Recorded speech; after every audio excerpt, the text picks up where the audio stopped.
En 1779, el reverendo inglés Robert Thomas Malthus publicó su ensayo sobre el principio de la población. Según este, la población aumenta de forma exponencial, mientras que la producción de alimentos lo hace de forma aritmética, por lo cual vaticinaba un futuro de hambre y violencia debido a esa escasez. Esta explicación podría ser válida para los tiempos de la antigüedad, la Edad Media o la Edad Moderna, ya que la producción de alimentos era tan frágil que a un año de malas cosechas le seguía siempre un periodo de crisis demográfica. Curiosamente, a partir de la Revolución Industrial, que es cuando la población del mundo comienza a dispararse, dejan de producirse estas crisis demográficas debido a la mejora tecnológica en la producción de alimentos, que supera con mucho las necesidades alimentarias de la población, a pesar de que ésta sigue creciendo. El otro gran fallo de la teoría de Malthus es suponer que la población aumenta de forma exponencial. En principio podría hacerlo. Yo podría tener tantos hijos como tuvo mi abuela, que tuvo 14, pero solo he tenido 3 y ya parecen muchos. Pero no seamos muy duros con Malthus. Él acertó a describir el tipo de crisis que era habitual en los tiempos en los que vivía. Y además, el peligro de una situación como la que él describe sigue siendo posible. Estaría bien, por tanto, conocer cómo se comporta la población y cuáles son las consecuencias que se pueden derivar de su crecimiento o decrecimiento. Lo primero que hay que conocer para comenzar a hablar de la población es la tasa bruta de natalidad, el número de nacimientos que se producen en un lugar, muy relacionado con la tasa de fecundidad, el número medio de hijos que suele tener cada mujer. Todo ello es importante tenerlo en cuenta para ver si será posible o no el relevo generacional. Por ejemplo, si la media general de un país es que las parejas tengan de media un solo hijo y no tenemos en cuenta ningún factor más, en una generación, unos 80 años, la población del país quedaría reducida a la mitad. A nivel mundial, la dinámica general muestra un fuerte descenso en la tasa bruta de natalidad y en la de fecundidad, debido a que a mayor desarrollo, menos hijos suelen tener las parejas. El mundo en general es hoy mucho más rico que hace 50 años y es normal esa reducción. Se estima que la población mundial se estabilizará en el 2050 en torno a los 11.000 millones de personas.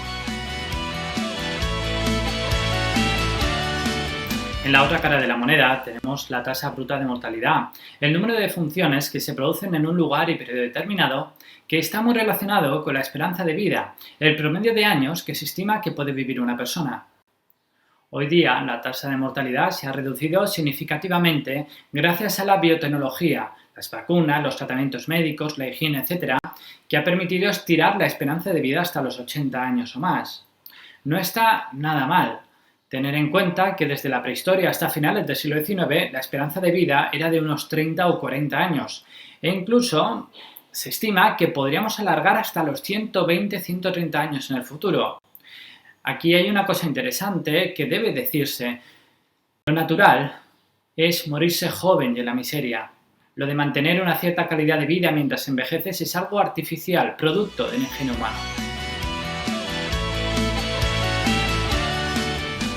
Si restamos al número de nacimientos el de defunciones, obtenemos la tasa de crecimiento natural o vegetativa de una población, lo cual es útil conocer para ver si, por ejemplo, deberíamos utilizar el dinero público en construir guarderías o residencias de mayores. Sin embargo, una sociedad en la que las defunciones sean mayores que los nacimientos pudiera ser que creciese en población.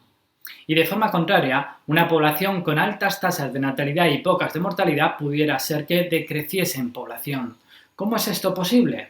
Por el saldo migratorio. Pongamos por caso que tuviéramos una sociedad con crecimiento demográfico negativo, pero que atrae mucha inmigración. La gente que viene de fuera podría compensar a los difuntos, contribuyendo con su trabajo al bienestar de la sociedad a la que han llegado.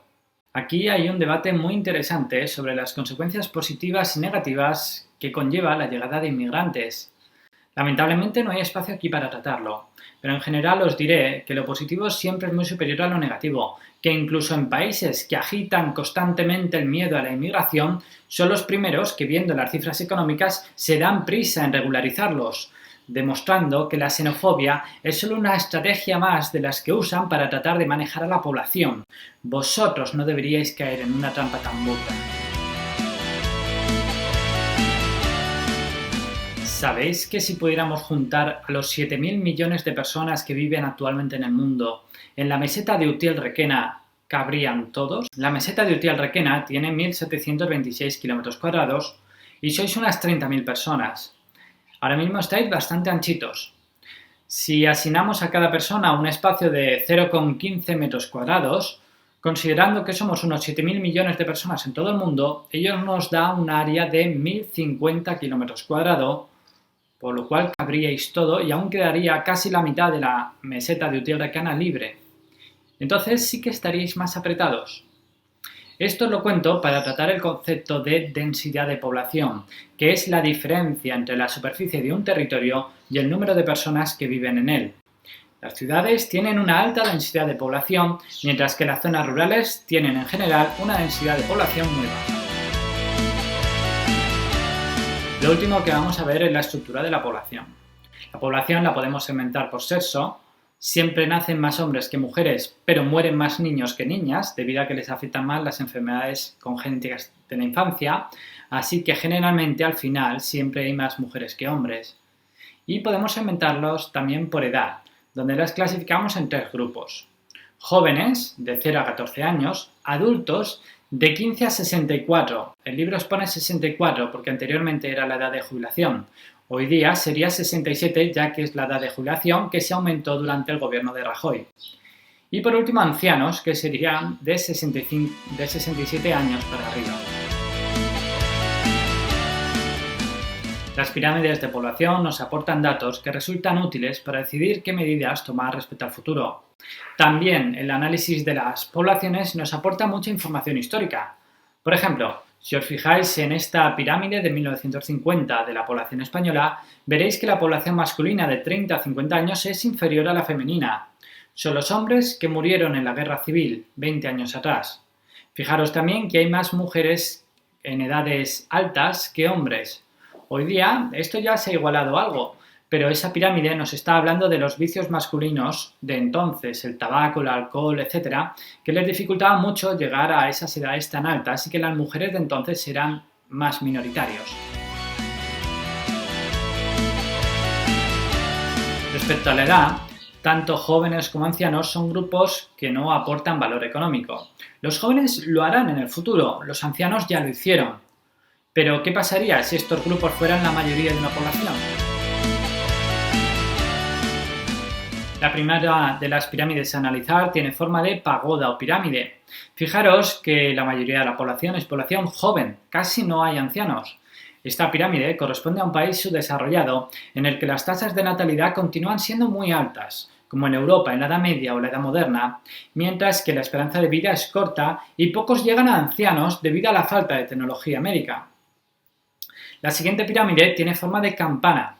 Corresponde a un país joven, dispone de mucha población adulta trabajando y el relevo generacional está asegurado. La siguiente es una pirámide con forma de tonel o bulbo. Corresponde a un país desarrollado donde se ha reducido el número de hijos por parejas. Vemos que el número de personas que llegan a ancianas es más elevado que el anterior, lo cual es muestra del mayor desarrollo del país.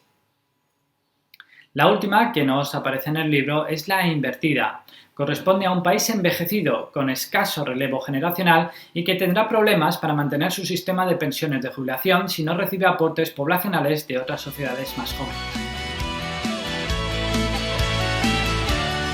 La pregunta ahora es, ¿cómo es la pirámide de población de España actualmente? Pues es una pirámide en tonel o bulbo. No necesariamente tenemos que acabar en la cuarta fase, depende de muchas cosas.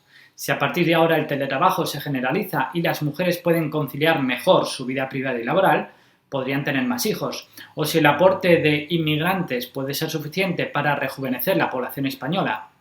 Tener en cuenta que España ha sido siempre un país de emigrantes, que no tenían más remedio que irse fuera para poder ganarse la vida. El hecho de recibir inmigrantes significa que nuestro país se ha desarrollado bien. Y hasta aquí el vídeo del tema 3 de la población. Espero que os haya gustado y nos vemos ya en el próximo vídeo.